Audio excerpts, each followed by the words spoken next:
Same है कि हम मेसो इक्वल टू 0 बोल सकते हैं। तो मोस्टली स्टूडेंट बोलते हैं हाँ मेसो दाएं से बाएं, बाएं से दाएं, left to right, right to left, top to bottom, upper से नीचे, नीचे से ऊपर कहीं भी इलेक्ट्रॉन्स का मूवमेंट हो रहा है। देखो इधर से खींच ले, सिस्टम से इलेक्ट्रॉन को क्या कर ले, खींच ले। तो है उसका फैक्टर्स क्या है कि मेसोमेरिक कौन कौन से इफेक्ट करेंगे, तो बहुत सारे इफेक्ट होते हैं। अब उसका ऑर्डर होता है, हम लोग इफेक्ट पढ़ेंगे इलेक्ट्रॉन डोनेशन के ऊपर। सो हेलो एवरीवन, तो आज हम लोग जानेंगे कि मेसोमेरिक इफेक्ट एक्चुअली में है क्या। तो जनरली मोस्टली स्टूडेंट क्या करते हैं ना कि मेसोमेरिक और रिजोनेंस जब पढ़ लेते हैं ना तो कंफ्यूज हो जाते हैं कि मेसोमेरिक और रिजोनेंस है क्या। तो जनरली जब हम बोले हैं कि मेसो और रिजोनेंस क्या सेम है या डिफरेंट है, अगर हम बोल दें कि मेसो और रिजो दोनों सेम है कि हम मेसो इज इक्वल टू रिजो बोल सकते हैं, तो मोस्टली स्टूडेंट बोलते हैं कि हाँ मेसो को ही रिजोनेंस बोलते हैं, लेकिन ऐसा नहीं, ये सही नहीं है। 100% ट्यूब 100% हमारा ये ट्रू नहीं है, ये गलत है। कैसे गलत है हम लोग वो जान रहे हैं। तो अगर हम एक लाइन में मेसोमेरिक इफेक्ट का डिफिनेशन अगर लिखना चाहें तो कैसे लिख सकते हैं, हम डिफिनेशन लिखेंगे। डिफिनेशन क्या लिखेंगे कि पहले बोल लेते हैं कि मेसोमेरिक इफेक्ट का मतलब क्या होता है कि the displacement of pi electrons with the help of resonance is called mesomeric effect. क्या बोला मैंने कि the displacement of pi electrons with the help of resonance is called mesomeric। हमने तो ये बोल दिया कि the displacement of pi electrons with the help of resonance is called mesomeric। तो हमारा एक टर्म आता है यूज पेपर resonance। ये रिजोनेंस क्या है, ये हमारा रिजोनेंस क्या है, ये हमारा रिजोनेंस क्या है। हम लोग जानेंगे रिजोनेंस, हम लोग जानते हैं कि रिजोनेंस इज ये कंजुगेशंस। अब कंजुगेशंस क्या है, रिजोनेंस इज ये कंजुगेशंस,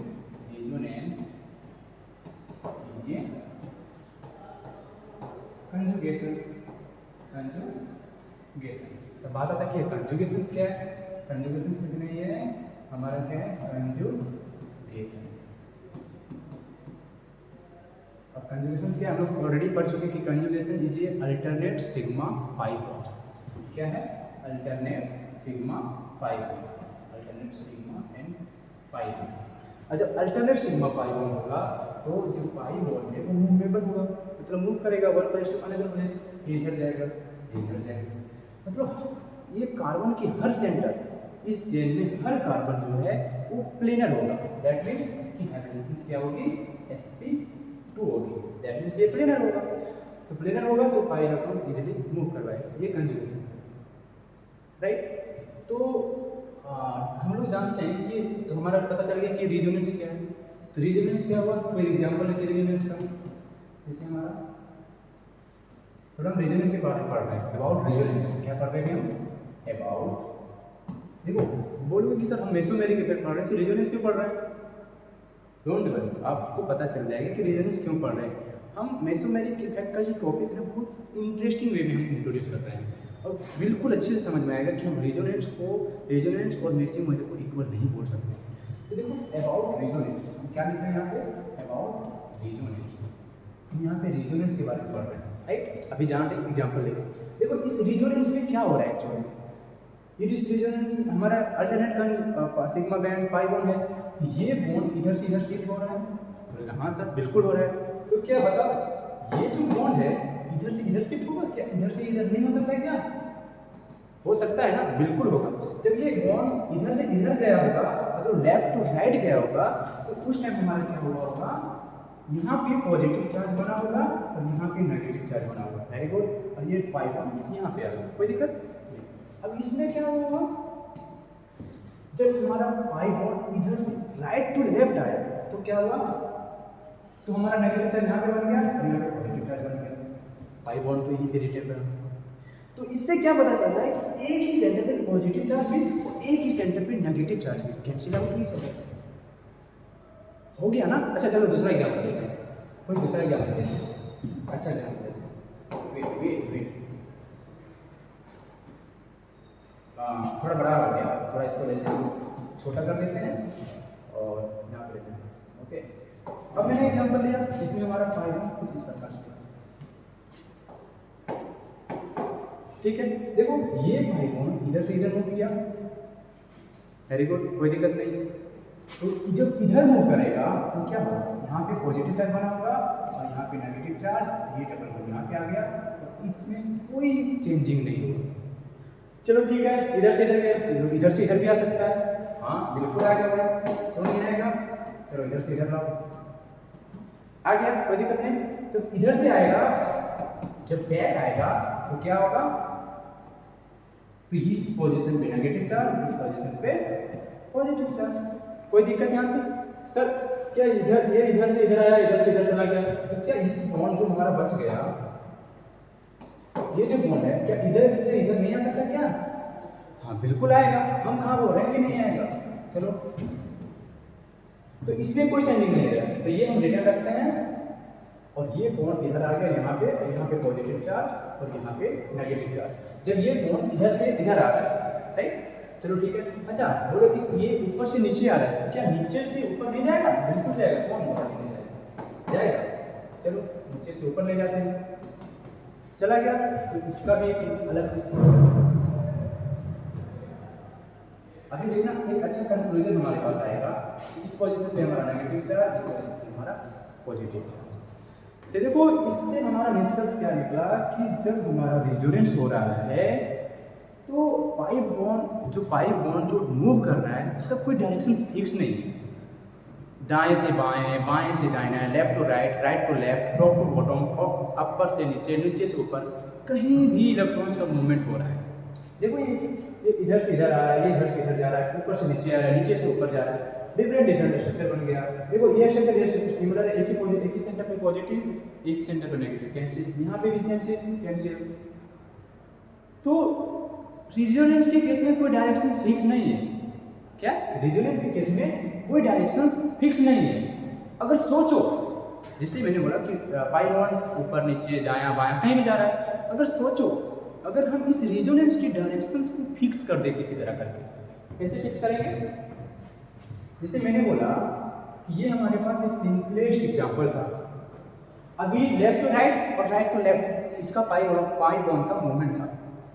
अब हम क्या करते हैं, इसकी डायरेक्शन को किसी तरह करके फिक्स कर देते हैं कि नहीं तुम लेफ्ट टू राइट ही जाओगे, राइट टू लेफ्ट नहीं आ सकते।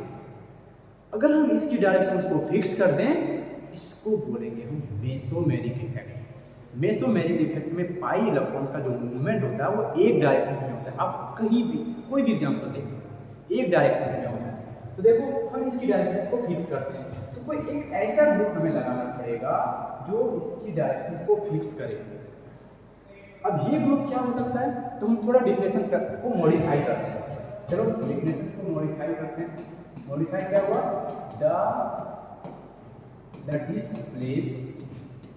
the displacement of pi electrons only in one direction, only in one direction with the help of resonance is called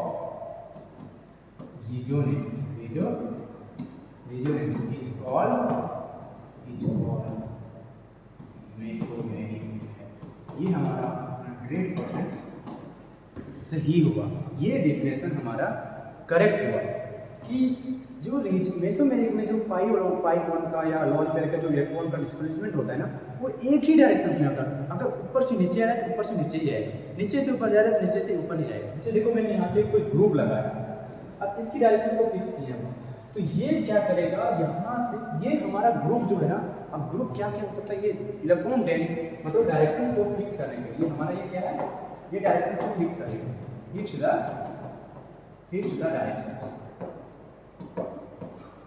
अब ये डायरेक्शन को फिक्स करने के लिए दो पार्ट आएगा। अब कैसे, ये इलेक्ट्रॉन्स को फिक्स करने का दो मेथड है।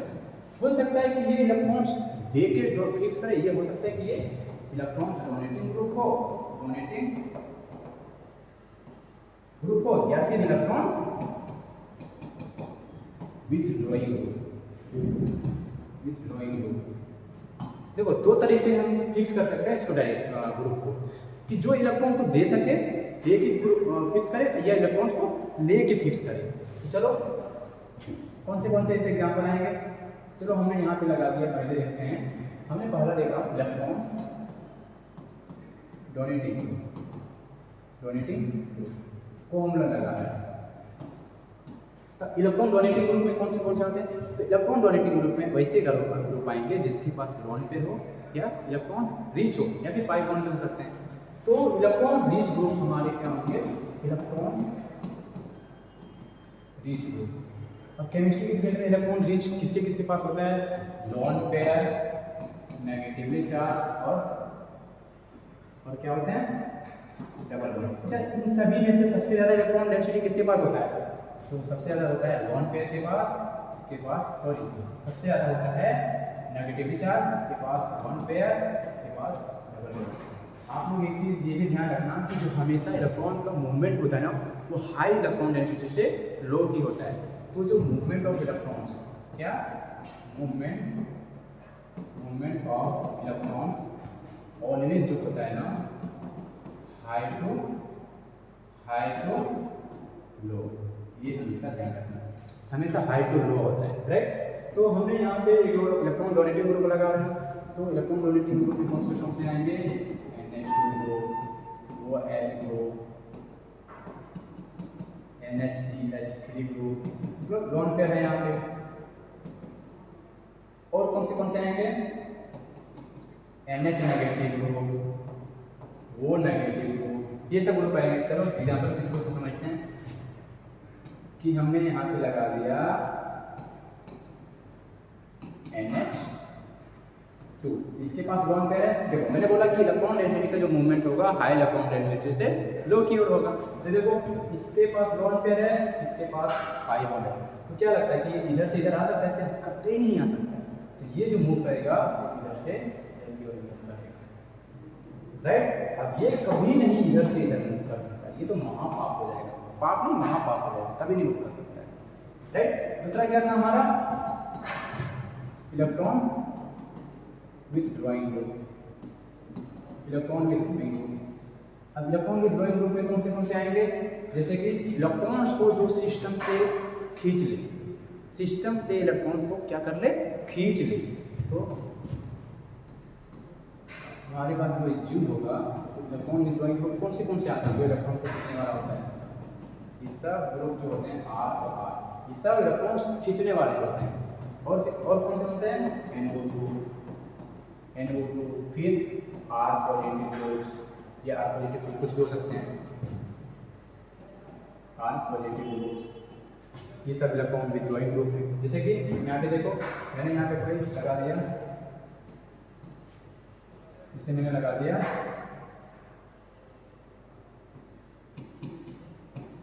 R group. देखो ये क्या करेगा, ये सिस्टम इलेक्ट्रॉन खींचने वाला, ये इधर से इधर जाएगा, जैसे वो पॉजिटिव चार्ज आएगा तो ये इधर से इधर जाएगा और ये इधर से इधर जाएगा। अब इसके पास पॉजिटिव ही रहेगा, नेगेटिव नहीं आएगा, और एक ही चार्ज एक कंसिस्ट करेगा। तो ये फिर कैसे बन गया, ये वो नेगेटिव, अब यहाँ पे डबल बॉन्ड, यहाँ पे डबल बॉन्ड, यहाँ पे पॉजिटिव चार्ज। तो ऐसे काम करता है। तो ओवरऑल हमारा कंक्लूजन क्या निकला कि जो मेसोमेरिक इफेक्ट है, मेसोमेरिक इफेक्ट जो है वो कितने टाइप्स के निकले, दो टाइप के। कौन, इलेक्ट्रॉन डोनेटिंग ग्रुप और एक इलेक्ट्रॉन विथड्रॉइंग ग्रुप। तो इलेक्ट्रॉन डोनेटिंग ग्रुप जो होता है ना, उसको हम लोग बोलते हैं प्लस एम, मतलब प्लस मेसोमेरिक इफेक्ट। और जो इलेक्ट्रॉन डोनेटिंग विथड्रॉइंग ग्रुप होता है, जो सिस्टम से इलेक्ट्रॉन्स को खींचता है, उसे हम बोलेंगे माइनस एम इफेक्ट। अब इसका बहुत ही एप्लीकेशंस है और इसका फैक्टर्स क्या है कि मेसोमेरिक इफेक्ट को कौन से इफेक्ट करेंगे। तो बहुत सारे इफेक्ट होते हैं, अब इसका ऑर्डर होता है, तो लोग एक एक करके पढ़ेंगे कि इलेक्ट्रॉन डोनेटिंग ग्रुप का प्लस एम इफेक्ट, फिर माइनस इफेक्ट। पहले प्लस एन इफेक्ट के बारे में पूरा पढ़ेंगे डिटेल्स में कि इसके ऊपर क्या क्या इफेक्ट पड़ता है, इसका क्या क्या इलेक्ट्रोनेगेटिविटी इफेक्ट क्या पड़ता है, ओवरलैपिंग का क्या इफेक्ट करता है। जैसे हम लोग इलेक्ट्रोनेगेटिविटी देखते हैं कि जिसका ज़्यादा इलेक्ट्रोनेगेटिविटी होगा उसका प्लस एन कम होगा। जब हम एलोंग का पीरियड जाते हैं, जब हम लेफ्ट टू राइट जाते हैं, जब टॉप टू बॉटम आएंगे तो उस टाइम इलेक्ट्रोनेगेटिविटी फेल हो जाता है, उस टाइम हमारा काम करता है ओवरलैपिंग। फिर उसका एप्लीकेशन देखेंगे कि ये मेसोमेरिक इफेक्ट का क्या इफेक्ट पड़ता है। बहुत सारे इफेक्ट पड़ता है ऑर्गेनिक रिएक्शंस में, ये बहुत इफेक्ट पड़ता है इसका। जब हम खुद ही सोचो, जब ये हमारा इलेक्ट्रॉन डोनेटिंग ग्रुप है, तो जब इलेक्ट्रॉन डोनेटिंग ग्रुप है मतलब सिस्टम को इलेक्ट्रॉन दे रहा है, और जब सिस्टम को इलेक्ट्रॉन देगा तो इलेक्ट्रॉन सिस्टम क्या हो जाएगा, इलेक्ट्रॉन रिच। और जब इलेक्ट्रॉन रिच हो जाएगा तो दूसरे जो इलेक्ट्रॉन गरीब जो आएगा उसके साथ जो भी गरीब इंसान आएगा उसको इलेक्ट्रॉन ईजिली देगा। तो फिर और इलेक्ट्रॉन विड्रॉइंग सिस्टम से इलेक्ट्रॉन खींचेगा, तो सिस्टम से इलेक्ट्रॉन खींचेगा तो इसकी इलेक्ट्रॉन डेंसिटी कम हो जाएगी, इसकी रिएक्टिविटी पर इफेक्ट पड़ेगा। तो ये इसका बहुत ही एप्लीकेशन होता है, बहुत यूजफुल होता है। तो थैंक यू, आज के लिए इतना ही।